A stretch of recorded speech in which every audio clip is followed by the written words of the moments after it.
I bought a used car on a gray Tuesday, and 4 days later, I followed a GPS address that changed my life. The car was nothing special. A 2018 Honda Civic with 65,000 miles, decent condition, affordable.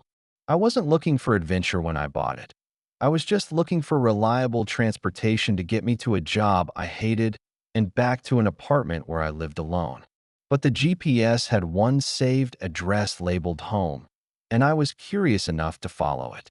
It led me to a mountain overlook where an old man sat on a bench waiting. "You came," he said, as if he'd been expecting me. "Before we dive in, have you ever followed your curiosity somewhere unexpected? Drop your answer in the comments below. And if you love stories about unexpected connections, finding purpose, and the ways strangers can change our lives, please subscribe so you don't miss our next one. Now, let me take you back to the Saturday I drove to an address that wasn't mine. I was lost. Not geographically lost. I knew where I was, knew my address, could navigate from home to work and back again without thinking. But lost in the way that matters more. The way that keeps you awake at 3 a.m., wondering what you're doing with your life and why nothing feels like it means anything. I dropped out of grad school 2 years ago. I'd been pursuing a master's in English literature because that's what you do when you get a liberal arts degree and don't know what else to do with your life. But halfway through my second year, I looked around at my cohort discussing deconstructionist theory and felt absolutely nothing. No passion, no interest, just a vague sense that I was going through the motions because I didn't know what else to do. So I'd quit. And for 2 years, I'd been working at a call center for a cable company, handling customer complaints for $17 an hour, living in a studio apartment in a cheaper part of town, and feeling like life was happening to everyone else while I just existed. My college friends were getting married, buying houses, starting careers that seemed to have purpose and direction. My social media feed was full of engagement photos, promotion announcements, and vacation pictures from places I'd never been. And I was just here, taking calls from angry customers, microwaving dinners for one, and trying to remember what it felt like to be excited about anything. My car had died the week before, a 2004 Corolla that had finally given up after 200,000 miles of loyal service. I'd taken the bus for a few days, then decided I needed to buy something quickly. Nothing fancy, just functional. I'd found the Honda Civic on a used car lot on the edge of town. The salesman, a tired-looking guy in his 50s who seemed as unenthusiastic about his job as I was about mine, had shown me the Carfax, pointed out that it had been well-maintained, and quoted me a price I could barely afford but would somehow manage. "Previous owner took good care of it," he said. "Estate sale, owner passed away. Family sold the car. Clean title, no accidents." I'd test-driven it, found it perfectly adequate, and signed the papers.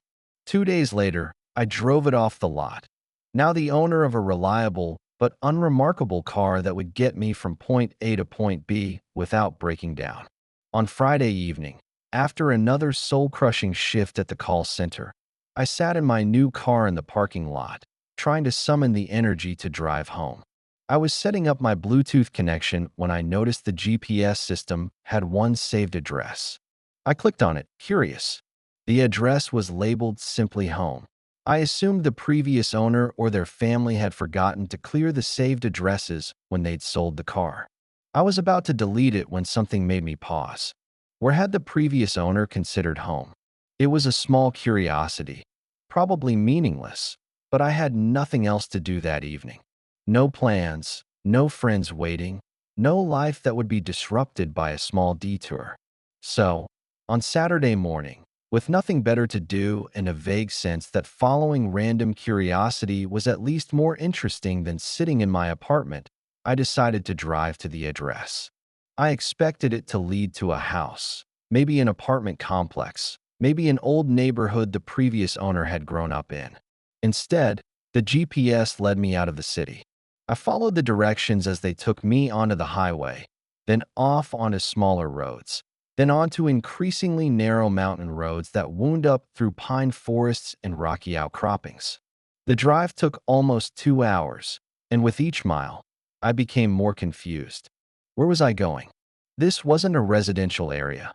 This was wilderness, state forest land, places where people came to hike and camp, but not to live. Finally, the GPS announced, "You have arrived at your destination." I was at a scenic overlook, a small parking area carved out of the mountainside with a wooden viewing platform and a single bench. The view was stunning. Valleys spread out below, distant mountain peaks, forests that seemed to go on forever. And sitting on the bench was an old man. He was probably in his 70s, with white hair and a weathered face. He wore a flannel jacket despite the mild temperature, and he was looking out at the view with an expression that was both peaceful and profoundly sad. I got out of my car slowly, uncertain. Had he been hiking? Was he just another person enjoying the view? But as I approached, he turned and looked at me, and then to the car behind me. He smiled. "You came," he said. His voice was rough but warm. I knew someone would eventually. I stopped a few feet from the bench, confused. "I'm sorry, do I know you?" "No, but I know your car." He gestured to the Civic parked behind me. "That belonged to my son, Michael Carver. He died 8 months ago." I felt like I'd been punched. I'm, I'm so sorry. I bought it from a dealership. I didn't know." "It's all right," the old man said. "That's how it was supposed to happen. I'm Thomas, by the way, Thomas Carver. And you are?" "Ben, Ben Turner." I gestured helplessly at the car, at the overlook, at the situation I didn't understand. "I don't know what's happening. The GPS had a saved address. I was curious, so I followed it." Thomas smiled, though his eyes were filled with tears. "That's what Michael hoped for," he said. "Whoever bought the car, if they were the right kind of person, would be curious enough to follow it. And he told me that if someone came, I should be here to meet them." "Why?" "I don't understand." "Sit down," Thomas said, patting the bench beside him. "Let me tell you about my son." I sat, still completely bewildered, and Thomas began to speak. "Michael was 32 when he died. Cancer. It started in his lungs. He never smoked a day in his life, but sometimes these things just happen. By the time they found it, it had spread. He fought for a year, but—" Thomas's voice broke. "He lost. I'm so sorry." "Michael was an adventure photographer," Thomas continued, as if he needed to tell the story all at once or he'd never get through it. "After his mother died when he was 12, it was just the two of us. We were close, not just father and son, but best friends." He gestured to the overlook around us. "This was our place. We came here for the first time when Michael was 14, just a random stop on a road trip, but he loved it. The view, the quiet, the way the sunset hit the mountains. We scattered his mother's ashes here. We came here when he graduated high school, and again when he graduated college. Whenever life got hard or complicated, we'd drive up here and just sit." Thomas wiped his eyes. "When Michael got sick, we both knew he was dying. The cancer was too aggressive, too advanced. In his final months, he was too weak to travel, could barely get out of bed. And I remember him crying one night, saying he wished we could take one more trip together to our place, one more sunset at the overlook." I felt tears building in my own eyes, even though I'd never met Michael, didn't know him at all. "But he couldn't make it," Thomas said. "He was too weak. And a few weeks before he died, he told me something strange. He said he'd programmed this address into his GPS with a specific label, home.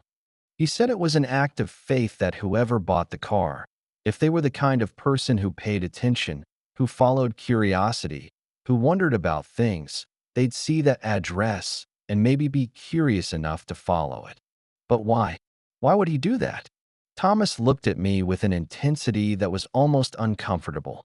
"Because Michael believed that the universe brings people together for reasons, that there is no such thing as a meaningless connection. He told me, 'Dad, whoever buys this car and comes to our place, they're looking for something, even if they don't know what. Be there for them. Tell them our story. Complete the journey for me. Let someone else see our sunset.'" I sat in stunned silence, processing this. A dying man had programmed a GPS address, hoping that whoever bought his car would be curious enough to follow it, and that his father would be there to meet them. I've been coming here every Saturday since Michael died, Thomas said. Waiting. Most Saturdays, no one comes. But I keep coming because I promised him. And today you came. I almost deleted the address. I thought it was just left over by mistake. But you didn't. You followed it. Why? I thought about it. I don't know. Curiosity, I guess. Boredom. I didn't have anything else to do today. That's enough, Thomas said. That's exactly enough. Michael knew that someone who followed curiosity, even small, seemingly pointless curiosity, was the right kind of person to hear his story. We sat in silence for a while, looking out at the view. Finally, Thomas asked, "So, Ben, why were you so bored that you had nothing better to do on a Saturday than follow a random GPS address?" I laughed bitterly. Because my life is empty. I'm 26. I work at a call center that I hate. I dropped out of grad school because I couldn't see the point, and I feel like I'm just existing instead of living. I have no direction, no purpose, no idea what I'm supposed to be doing with my life. Thomas nodded, as if he'd suspected this. You're lost. Yeah, I guess I am. Michael was like that once, in his early 20s. He'd graduated college with a business degree because that seemed practical, and then he'd gotten a job at an insurance company because that seemed responsible. And he was miserable. Completely, utterly miserable. What changed? He took a photography class just for fun, on a whim, because he'd always liked taking pictures on his phone. And something clicked. He realized he'd been living the life he thought he was supposed to live instead of the life he wanted to live. So he quit his job, bought a camera and a backpack, and started traveling. His photographs got noticed. He built a career, and for the next 10 years, he lived more fully than most people do in 80. Thomas turned to look at me. You followed this GPS address for no logical reason. You drove 2 hours to a place you'd never been to see what home meant to a stranger. That's not the action of someone who's truly empty, Ben. That's the action of someone who's searching. Searching for what? That's the question, isn't it? Michael didn't know he was searching for photography until he found it. Maybe you won't know what you're searching for until you find it either.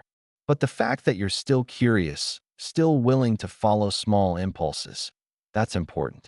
That's the difference between existing and living. We talked for hours. Thomas told me more stories about Michael, about his adventures, his philosophy, his belief that life was meant to be explored rather than simply survived. I told Thomas about my own life, my fears, my sense of wasting time, while everyone else seemed to have figured things out. As the sun began to sink toward the horizon, painting the sky in oranges and pinks, Thomas said, Michael loved this time of day. The light, the way everything glows. We sat in silence, watching the sunset together. A 26-year-old lost kid and a 73-year-old grieving father brought together by a dead man's faith that curiosity creates connections. As the last light faded, Thomas pulled an envelope from his jacket pocket. Michael left this with me. He said to give it to whoever followed the GPS. He wrote it in his final weeks when he was too weak to do much else.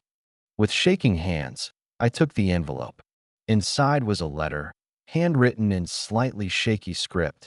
To whoever is reading this, you bought my car, and you were curious enough to follow a GPS address to nowhere. That tells me something about you. You're searching.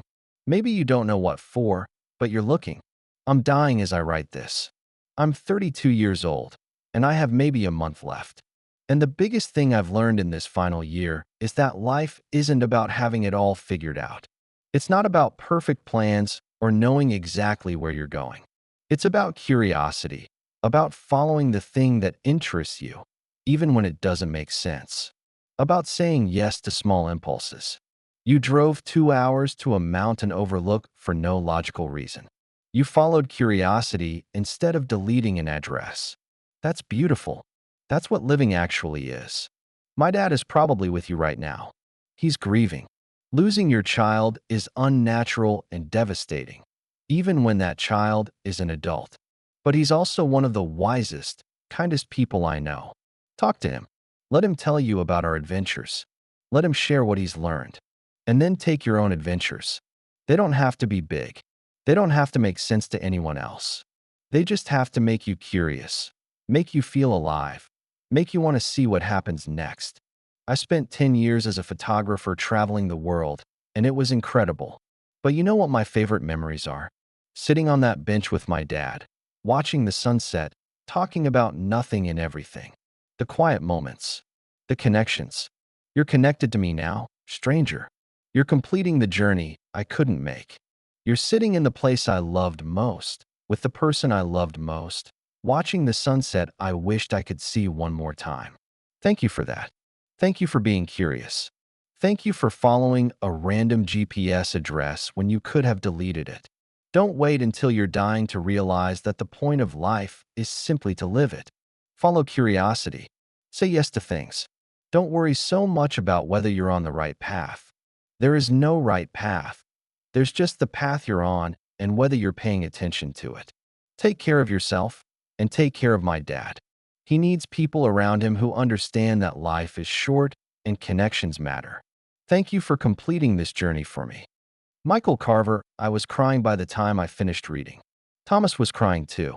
We sat together on that bench in the fading light, two strangers connected by a dead man's letter. And for the first time in 2 years, I felt something other than emptiness. I felt seen. I felt like maybe my curiosity, the same impulse that had led me to follow a random GPS address, wasn't stupidity or aimlessness. Maybe it was exactly what Michael said, a way of living instead of just existing. Will you come back? Asked Thomas as we walked back to our cars in the darkness. Yes, I said immediately. If that's okay. More than okay. I've been coming here every Saturday, sitting alone with my grief. Having someone to share it with, that would mean a lot. So I came back the next Saturday, and the Saturday after that, and the one after that. Thomas and I developed an unlikely friendship. He'd tell me stories about Michael's adventures, about the photographs he'd taken, about the philosophy of life he'd developed through travel and experience. I'd tell Thomas about my week, about small moments of curiosity or interest, about things I was thinking about trying.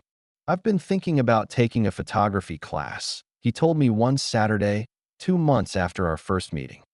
I don't know if I'm any good at it, but I'm curious. Thomas smiled, the first really genuine smile I'd seen from him. Then do it. Don't worry about being good. Just follow the curiosity.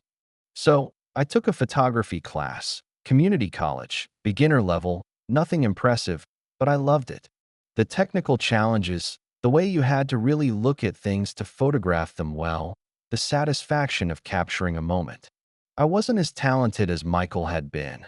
That was clear from the start, but I was interested, and interest felt like enough. 4 months after our first meeting, I quit my job at the call center. It was terrifying and probably financially irresponsible, but I couldn't keep doing work that made me feel dead inside. I got a job at a local bookstore, less pay, but more tolerable, surrounded by books and people who love them. The bookstore is where I met Gabby.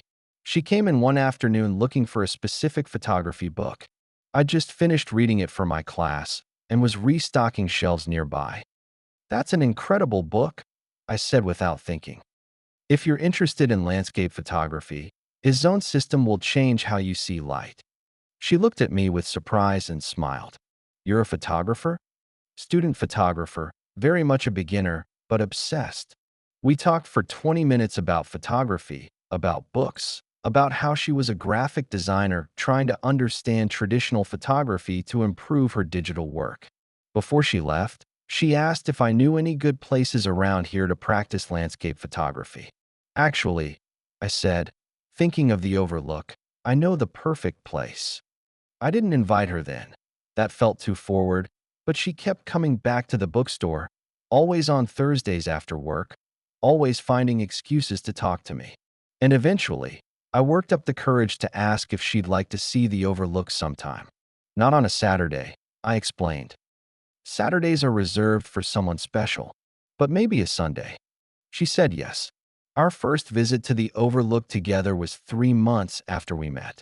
I told her about Michael, about Thomas, about the GPS address that had brought me there. She listened with tears in her eyes, understanding immediately why this place was sacred. "Thank you for sharing this with me," she'd said, "for trusting me with this story." We started dating, slowly, carefully, both of us cautious about commitment for different reasons. But there was something right about it. Something that felt like another example of following curiosity leading somewhere unexpected. For months after our first meeting, Thomas came to my first student exhibition, where I displayed a series of photographs I'd taken at the Overlook, different times of day, different seasons, always from that bench where Thomas and I sat every Saturday.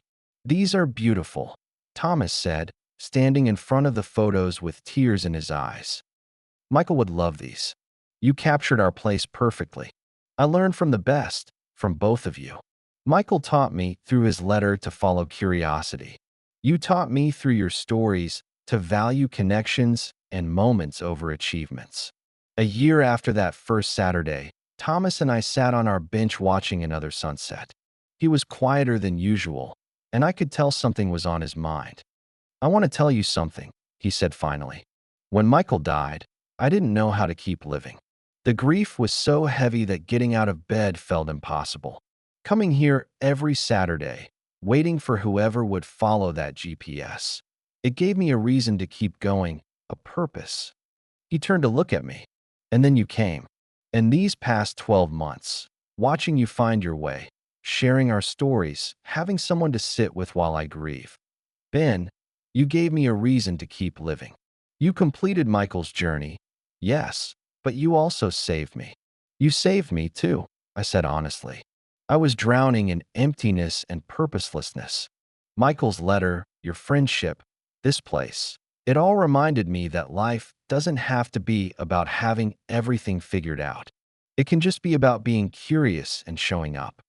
We sat in comfortable silence as the sun set, painting the sky in the colors Michael had loved so much. 2 years after I bought that car, my life looks completely different. I'm still taking photography classes, now in my second year of the program. I'm still working at the bookstore, though I've been promoted to assistant manager. I'm still visiting Thomas every Saturday, though now Gabby often comes with me. The three of us watching sunsets together while Thomas tells stories and Gabby and I hold hands. Last month, Thomas met Gabby's parents. "She's good for you," he told me afterward. "Michael would approve. She makes you braver." He was right. Gabby pushes me to take risks, to submit my photographs to competitions, to believe I might actually be good at this thing. Last week, one of my photographs, a sunset from the Overlook, Thomas sitting on the bench in silhouette, won third place in a regional competition. "You're living," Thomas said when I told him, his eyes bright with pride that felt fatherly. That's all Michael wanted, for someone to take his letter seriously and actually live. I still don't have everything figured out. I still don't know if photography will become a career or just a passionate hobby. I don't know if Gabby and I will get married. I don't know what my life will look like in 5 years. But I've learned that maybe that's okay. Maybe the point isn't having a perfect plan. Maybe the point is just following curiosity, showing up, being open to unexpected connections, whether that's a grieving father on a mountain bench or a graphic designer looking for a photography book. I bought a used car with a saved GPS address, and it led me to everything that matters now. A place that feels like home, a mentor who became family, a girlfriend who makes me want to be braver, and a life that finally feels like mine. Because Michael Carver was right, you don't find purpose by planning it. You find it by following curiosity and seeing where it leads. Sometimes it leads to a mountain overlook. Sometimes it leads to a bookstore conversation. Sometimes it leads to love, to friendship, to a life you never imagined but can't imagine living without. Have you ever followed your curiosity somewhere unexpected and found something meaningful? Share your story in the comments below. If this story about unexpected connections, finding purpose, and the power of saying yes to curiosity touched your heart, Please hit that like button and subscribe for more meaningful stories every day. Don't forget to click the notification bell so you never miss our next inspiring tale. Thanks for watching, and we'll see you in the next.